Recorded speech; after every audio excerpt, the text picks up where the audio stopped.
አምስቱ ሰነፎች ሲሉ ጌታቸው ረዳ የከሰሷቸው በትግራይ የሚገኙ መሪዎች እነማን ናቸው? በክረምት ወደ ወልቃይት ባይል ገባለው እያለ የሚገኘው ህወሓት የብልጽግናን መዋቅር ከወልቃይት አጸዳለ የሚለው ፋኖና ተከዜን እናስከብራለን የሚሉት የነ ኮሎኔል ደመቀ ተከዜ ዘብ ፍጥጫ እጅግ አይሏል። መረጃውን በዝርዝር ሰዓታችን በስፋት እናስደምጣቸዋለን።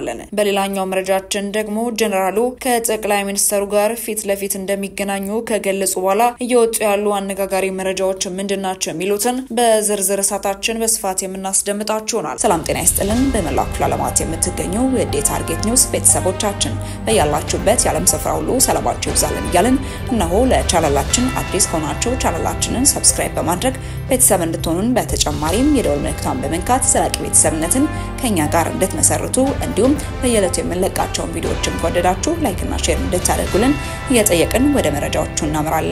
መልካም ቆይታ።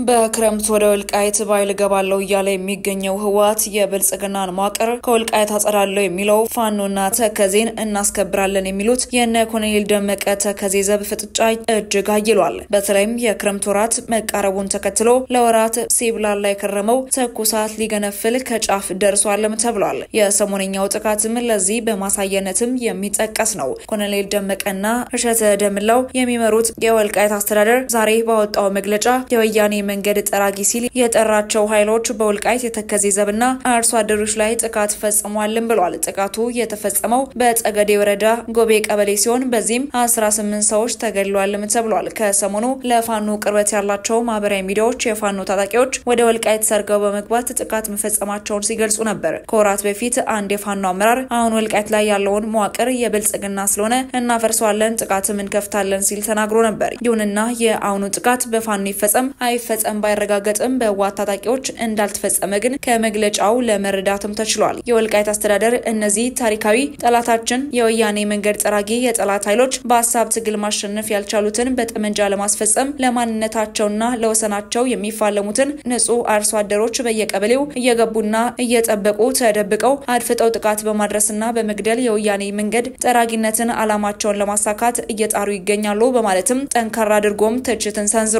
የፋኖ ኃይሎች ከህወሓት ጋር እየሰሩ ነው የሚል መረጃ በሚሰራጭበት አንድ ሰሞን በወልቃይት ያሉ አመራሮችም ፋኖን የወያኔ መንገድ ጠራጊ በሚል ስም ሲጠሩት እንደነበርም ይታወሳል። በዚህ መግለጫም የጥቃቱ አድራሾችን የወያኔ መንገድ ጠራጊ በሚል ነው የጠሯቸው።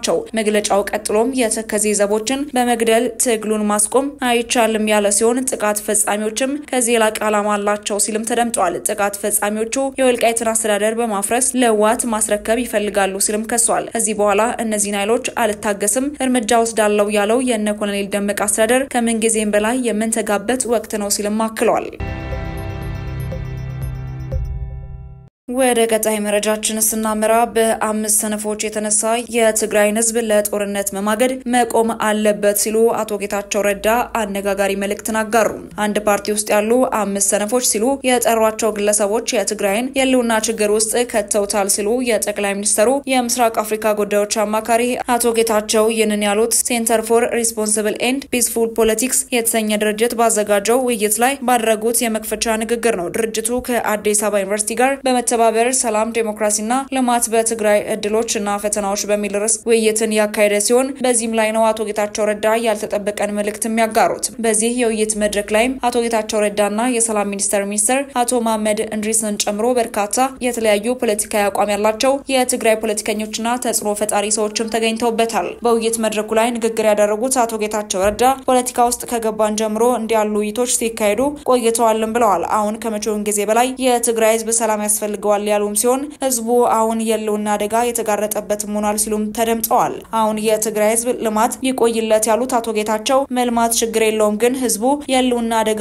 ተጋርጦበታልም ብለዋል። 5 እና 7 ሆኖ ሰነፎች የትግራይን ህዝብና ወጣቱን ወደ ጦርነት የሚማግዱበት ሁኔታ መቆም አለበት፣ ለዚህ ደግሞ ዲሞክራሲ የግድ ይላል ሲሉም ተደምጠዋል። ይህ መድረክ እነዚህ ጥቂት ሰነፎች በቃችሁ የሚል አይነት ጠንካራ ውይይት የሚደረግበት የመጀመሪያ መድረክ ይሆናል የሚል ተስፋ እንዳላቸውም ገልጸዋል። ገልጸዋል። በዚህ የውይይት መድረክ ላይ የመክፈቻ ንግግር ያደረጉት ሌላው የሰላም ሚኒስተር አቶ መሐመድ እንድሪስ ናቸው። በንግግራቸውም በትግራይ ፖለቲካም ሆነ በአገሪቱ ያሉ የፖለቲካ ሂደት ላይ በአብዛኛው ከፊት ወጣቶች አይመጡም ያሉ ሲሆን ይህ አይነቱ ውይይት ግን ወጣቶችን ወደፊት ለማምጣት የሚያስችል መሆኑንም ተናግረዋል። በትግራይ ፖለቲካ ውስጥ ይህ የዛሬ ውይይት ታሪካዊ የሆነ ውይይት እንደሚሆንም አልጠራጠርም ሲሉም ተናግረዋል። ጦርነት ይብቃ ለማለት ድፍረት ይጠይቃል ያሉት ሚኒስተሩ ሰላም ማለት ድፍረት ይጠይቃል፣ ከጦርነት የሚያተርፍ ህዝብ የለም ሲሉም ገልጸዋል። በሌላኛው መረጃችን ደግሞ የትግራይ ክልል ጊዜያዊ አስተዳደር ፕሬዝዳንት ሌተናል ጀነራል ታደሰ ወረደ ከጠቅላይ ሚኒስትር አብይ ጋር በመገናኘት ተፈናቃዮችን ወደ ቀያቸው እንዲመለሱ ለማስቻልና በወራሪ ኃይሎች የተያዙ ያላቸውን የክልሉ አካባቢዎችን ነፃ ማውጣት በሚሉ አጀንዳዎች ዙሪያ ቅድሚያ ሰጥተው እንደሚወያዩ አስታወቁ።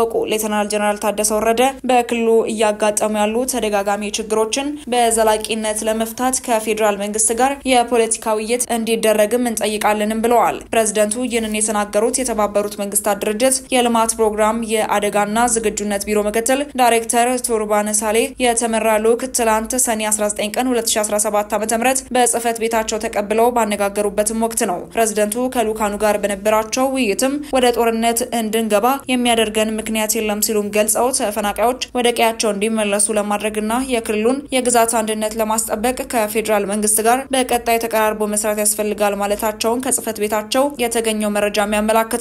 የፕሬዝዳንቱ ጽህፈት ቤት በመረጃው እነዚህ አጀንዳዎችን ቅድሚያ ሰጥተው በቀጣይ ከጠቅላይ ሚኒስትሩ ጋር እንደሚወያዩ ቢያስታውቁም ውይይቱ መቼ እንደሚደረግ አልተገለጸም። በሌተናል ጀነራል ታደሰ ወረደና በኢትዮጵያ ከተመድ ልማት ፕሮግራም ልዑካን ቡድን መካከል የተደረገው ውይይትም በትግራይ ክልል ወቅታዊ ሁኔታና በፕሪቶሪያው የሰላም ስምምነት አፈጻጸም ዙሪያ ላይ ትኩረት ያደረገ መሆኑን ጽህፈት ቤቱም ጠቁሟል። ፕሬዝዳንት ታደሰም በውይይቱ በፕሪቶሪያ የሰላም ስምምነት አፈጻጸም ይሁን አጠቃላይ በትግራይ የደህንነት ዋስትና በአስተማማኝ ሁኔታ ለማረጋገጥ በትግራይና በፌዴራል መንግስት መካከል ፖለቲካዊ ውይይት እንዲደረግም ጊዜያዊ አስተዳደር ጥያቄ እንዲያቀርብም መግለጻቸውን አስታውቀዋል። የፕሪቶሪያው የሰላም ስምምነት በዋናኛነት አውዳሚውን ጦርነት ለማስቆምና በዘላቂነት ሰላም ለማረጋገጥ የተፈረመ ነበር ሲሉ ፕሬዝዳንቱ አስታውሰዋል። ይሁን እንጂ በፌዴራል መንግስቱ በኩል ተፈናቃዮች ወደ ቀያቸው እንዲመለሱና የክልሉ ግዛታዊ ሉዓላዊነት እንዲረጋገጥ በማድረግ ረገድም ትልቅ ክፍተት አለ ሲሉ መግለጻቸውም ተጠቅሷል። ባሳለፍነው ሚያዝያ ወር መገባደጃ ላይ የክልሉ ጊዜያዊ አስተዳደር ሌተናል ጀነራል ታደሰ ወረደ የትግራይ ክልል 40% የሚሆነው ግዛት በወራሪዎች ቁጥጥር ስር ነው የሚገኘው ሲልም ገልጿል። ፕሬዝዳንቱ ይህንን የገለጹት በኢትዮጵያ የጀርመን አምባሳደር የሆኑት ጄነስ ሚያዝያ 28 ቀን 2017 ዓ.ም በጽህፈት ቤታቸው ተቀብለው ባነጋገሩበት ወቅት ሲሆን የጊዜያዊ አስተዳደሩ ዋንኛ ተልዕኮ የክልሉን የግዛት ወሰን ማረጋገጥና የተፈናቀሉትን ወደ ቀያቸው መመለስ ነው ብለዋል። ፕሬዝዳንት ሌተናል ጀነራል ታደሰ ወረደ የተፈናቀሉ ዜጎች ወደ ቀያቸው መመለስ ይሁን የትግራይን ህገ መንግስታዊ ግዛቶች ከጦርነቱ በፊት ወደ ነበረበት እንዲመለስ ማድረግ የፌዴራል መንግስት ኃላፊነት መሆኑን ለአምባሳደሩ መግለጻቸውም ይታወሳል። በተጨማሪም የመጀመሪያው ዙር ታጣቂዎችን ወደ ማህበረሰቡ የመቀላቀል ተግባር እስከ መስከረም ይጠናቀቃል። ሁለተኛው ዙር ግን ከክልሉ ግዛት መከበር ጎን ለጎን የሚፈጸም ነው ሲሉም ተናግረዋል። ፕሬዝዳንቱ ትላንት በነበራቸው ውይይትም የቀድሞ ተዋጊዎች ትጥቅ ማስፈታትና ወደ ህብረተሰቡ መልሶ መቀላቀልን በተመለከተ በሰጡት ማብራሪያ የቀድሞ ተዋጊዎች እየተሰጣቸው ያለው ገንዘብ ወደ ህብረተሰቡ እንዲቀላቀሉ የሚያግዝ እንጂ እንዲቋቋሙ የሚያስችል አይደለም ማለታቸውን ጽህፈት ቤታቸውን አስታውቋል። ይህም ዓለም አቀፉ ማህበረሰብ ቃል በገባው መሰረት ሊፈጸም ይገባልም ብለዋል። ፕሬዝዳንቱ ለልዑኩ የኢትዮጵያ ምርጫ ቦርድ ህወሓትን ከፖለቲካ ፓርቲነት መሰረዙን ገልጸው ፓርቲው የፕሪቶሪያ የሰላም ስምምነት ፈራሚ በመሆኑ ችግር እንዳይፈጠር በአፋጣኝ ከፌዴራል መንግስቱ ጋር ፖለቲካዊ ውይይት በማካሄድም መፍትሄ እንዲገኝለት መስራት አስፈላጊ መሆኑን እንዳስገነዘቡ ጽህፈት ቤታቸው በመረጃው አመላክቷል። ወደ ተመልካቾቻችን ለሰዓቱ የነበሩን መረጃዎቻችን ይመስል ነበር።